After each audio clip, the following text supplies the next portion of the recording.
یہ 20ویں صدی کے آغاز کے وقت، جسے ہم پورا کہتے ہیں مڈل ایسٹ، بلکہ صرف مڈل ایسٹ نہیں، پورا شمالی افریقہ سلطنت عثمانیہ کا حصہ تھا، خلافت عثمانیہ۔ لیبیا، الجزائر، مصر، پورا حجاز، یمن، پورا عراق، شام، اور یہ شام ہی کے حصے ہیں در حقیقت، اردن اور لبنان، یہ سب، یہ شام عرب، عراق عرب، یہ پورا علاقہ خلافت عثمانیہ یہ اس کا حصہ تھا۔ پہلی جنگ عظیم میں انگریزوں نے عربوں کو بغاوت پر آمادہ کیا، غداری پر آمادہ کیا، انہوں نے خلافت عثمانیہ کے خلاف بغاوت کی، بیج بوئے ان کے دلوں کے اندر نفرت کے، ابھارا انہیں، تم ترکوں کے غلام کیوں ہو، تمہیں خود حاکم ہونا چاہیے، تم کھڑے ہو جاؤ، ہم مدد کریں گے، تم بغاوت کرو، تم ان ترکوں کے خلاف ہماری مدد کرو، ہم تمہیں آزاد کر دیں گے، تم اپنے پاؤں پر خود کھڑے ہو جانا۔ یہ بہت ہی ہمارے لیے دردناک المیہ ہے اس پہلی جنگ عظیم کا۔ کرنل لارنس جیسا شخص، برطانوی استعمار، اور اس کے نتیجے میں عربوں نے بغاوت کی۔ اور اس قدر دردناک بات آپ کو بتا رہا ہوں، میں پہلی مرتبہ جب سن 62 میں حج کے لیے گیا مدینہ منورہ میں، ابھی وہ ریل کے انجن کھڑے ہوئے تھے۔ یہ ترکی کے زمانے میں، سلطنت عثمانیہ کے زمانے میں بغداد سے مدینے تک ریلوے لائن تھی۔ یہ پورا ایک عالم سلطنت عثمانیہ، صرف سلطنت نہیں، خلافت عثمانیہ، پوری ٹرینیں جو ہے ترکوں کی اڑائی گئی، ہزاروں ترکوں کو شہید کیا گیا، یہاں تک کہ صحن حرم میں شہید کیے گئے سینکڑوں ترک۔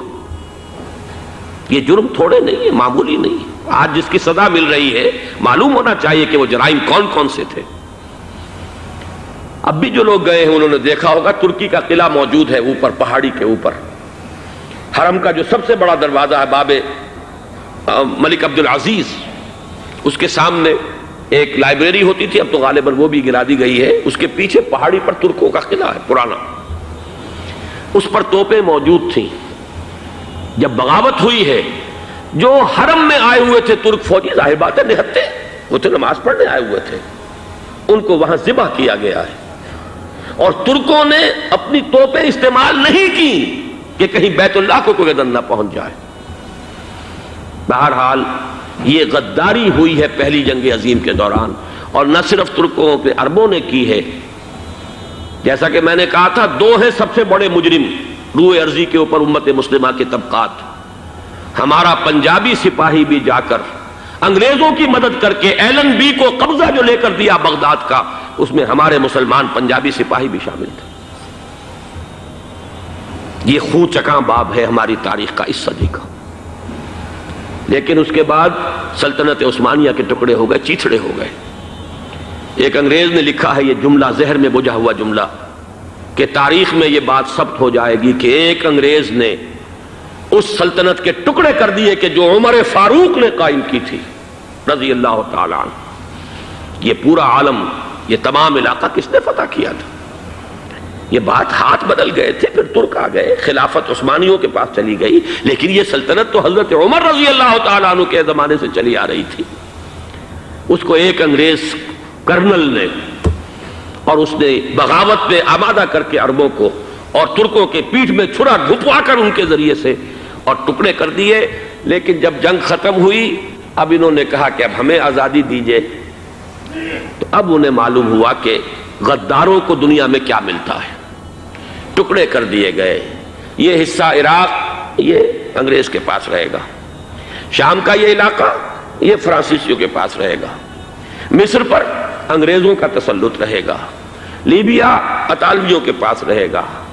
لے دے کر یہ جو علاقہ تھا حجاز، چونکہ وہاں کچھ تھا ہی نہیں، بوادن غیر ذی زرع، یہ عربوں کے پاس چھوڑ دیا گیا۔ اس وقت جو بادشاہ ہیں شاہ حسین اردن کے، ان کے دادا سب سے بڑے غدار وہی تھے، لہذا ان کو اس علاقے کی بادشاہت دے دی گئی۔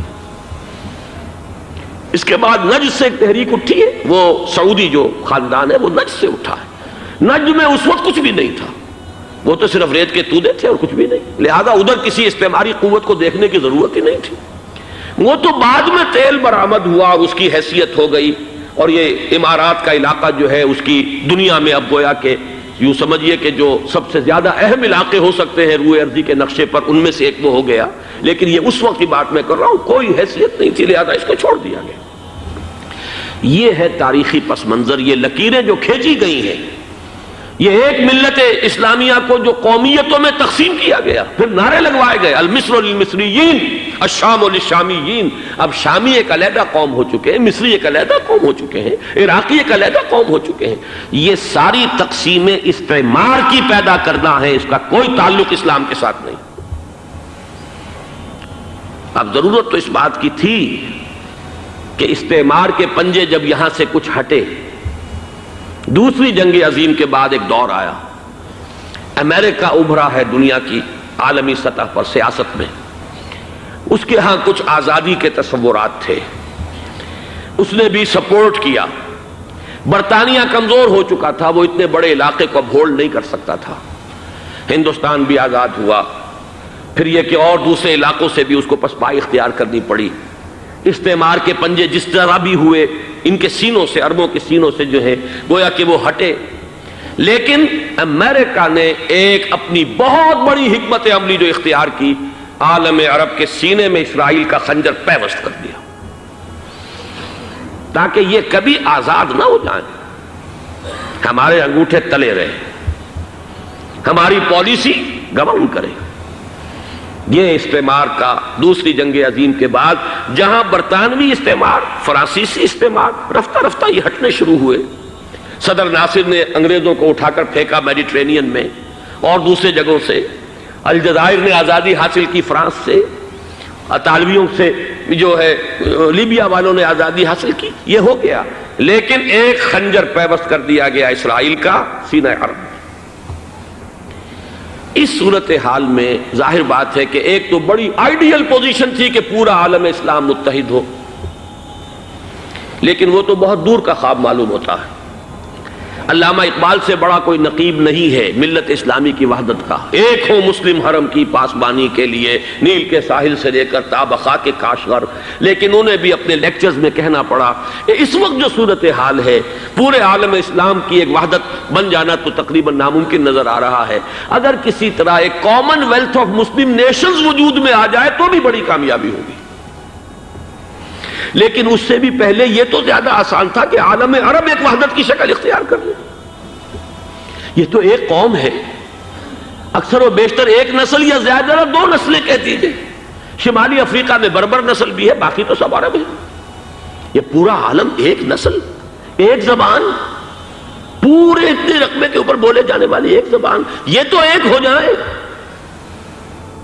افسوس یہ ہے کہ اس کا ایک ہو جانا، ایک شخصیت ابھری تھی جو مذہبی مزاج کی شخصیت تھی، جو دینی مزاج کی حامل شخصیت تھی، اگر اس کی قیادت میں عالم عرب متحد ہو جاتا تو واقعتاً ایک بہت بڑا جو ہے مرحلہ وہ طے ہو جاتا پوری عالمی ملت اسلامیہ کی ایک وحدت اختیار کرنے کا۔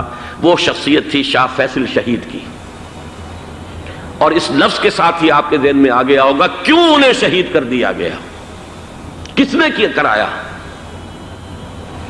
کہاں سے تعلیم حاصل کر کے آیا تھا وہ جس نے شہید کیا شاہ فیصل شہید کو، اس کی گردن پر کون سوار تھی، وہ یہودی لڑکی کے جس کے فوٹو بھی شائع ہوئے، ایک گردن پر اٹھائے کھڑا ہوا شہزادہ اپنی ایک یہودی دوست کو، لڑکی کو، اور وہی ہے کہ جس نے جا کر پستول سے شہید کیا ہے۔ جان میں اچھی طرح جان لیجئے، جیسے بارہا میں نے عرض کیا ہے کہ حضرت عمر کو شہید کرنے والا کہنے کو ابو لولو فیروز تھا، لیکن اس کے پیچھے پورا ایرانی نسل پرستی کا جو پورا پس منظر ہے، اسے تو ہر شخص جس کی ذرا بھی نگاہ جو ہے جو صرف منظر کو نہ دیکھ رہی ہو، پس منظر کو بھی دیکھنے والی ہو، وہ تو جان لے گی کہ ابو لولو فیروز ایک فرد کا نام نہیں تھا، وہ ایران کا انتقام تھا عالم عرب سے۔ بالکل اسی طریقے سے یہ امریکی استعمار کا ہتھ کنڈا تھا، اسے محسوس ہوا۔ شاہ فیصل مذہبی مزاج کا شخص یہ ابھر رہا ہے، اور یہ شاہ فیصل کی حکمت عملی کا ذرا آپ اندازہ کیجئے۔ لاہور میں سمٹ کانفرنس ہوئی، اس میں وہ آئے، سب سے ٹاورنگ پرسنالٹی پورے اس وقت عالم اسلام کے اندر شاہ فیصل کی تھی، اور وہ گویا کہ ایک بہت ہی جس کو کہا جائے کہ ایک بہت ایلڈرلی، ایک بزرگانہ ایک شخصیت جو ہے، اور انہوں نے اپنی دولت کے دروازے، عرب میں وہ مشہور تھے کہ نہایت خسیس اور بخیل انسان ہے، اس لیے کہ وہاں وہ خرچ کرتے تھے حساب کتاب کے ساتھ، لیکن ان کے خزانے کھلے ہوئے تھے عالم اسلام کے لیے، ادھر بھی مدد ہے، ادھر بھی مدد ہے، ادھر بھی کام ہو رہا ہے، ادھر بھی کام ہو رہا ہے۔ پھر انہوں نے تیل کا ہتھیار استعمال کر کے ایک دفعہ امریکہ کو دن میں تارے دکھا دیے تھے، لہذا ان کا ہٹایا جانا سین سے یہ امریکی استعمار کے لیے لازم تھا۔